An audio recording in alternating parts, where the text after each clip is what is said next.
Tonight, on Closer Look, saving a Guelph landmark.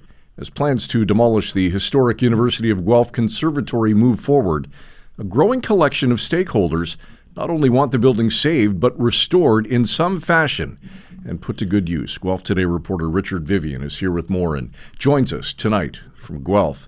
Richard, the conservatory has been around since 1930, and council recently moved to have it deemed protected under the Ontario Heritage Act. That was back in November. What was the result of those efforts? So that's an ongoing issue still. The university has recently submitted a notice of objection to that designation, saying that because the demolition has been approved, that the designation serves no purpose. So that is an ongoing thing, and council will be asked to reaffirm or change their mind on the designation, likely sometime in the next couple of weeks. How have university officials responded, if at all, Richard, to the public outcry and petition efforts? Are there any indications they may reconsider their stance on the conservatory's demolition? University officials have not publicly said anything about the petition and the movement to save the greenhouse. Throughout the process, so they have argued that it just doesn't make financial sense because the greenhouse has been closed for a few years now, and it hasn't been used for academic research in, I want to say, a decade or more. So argument has been made that it's not worth the financial investment to save. Now, this petition, Richard, has gained significant traction, over 1,700 signatures to date.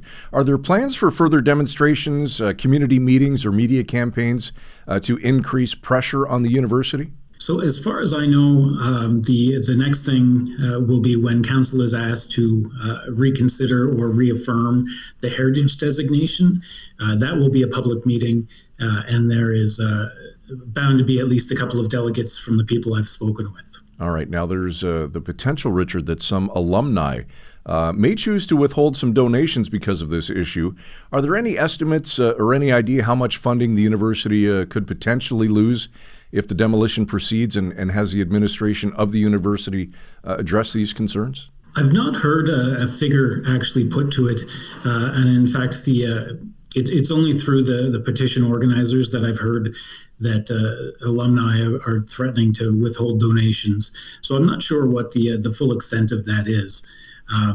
That said, the university has done fundraising to restore this exact conservatory in the past. I believe the last campaign was done in the 90s, and there is some money, I believe, still aside for ongoing maintenance.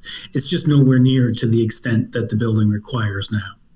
Renee Van Acker, the acting president of the university, emphasized financial sustainability as a key factor in the decision. Have university leaders suggested any alternative solutions or compromises that could balance financial concerns with the interests of the community? Well, that's what they're attempting to do with this, the plan for a commemorative garden.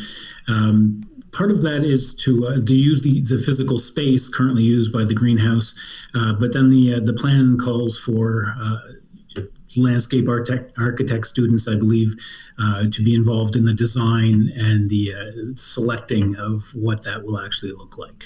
All right. Guelph Today reporter Richard Vivian on tonight's Closer Look.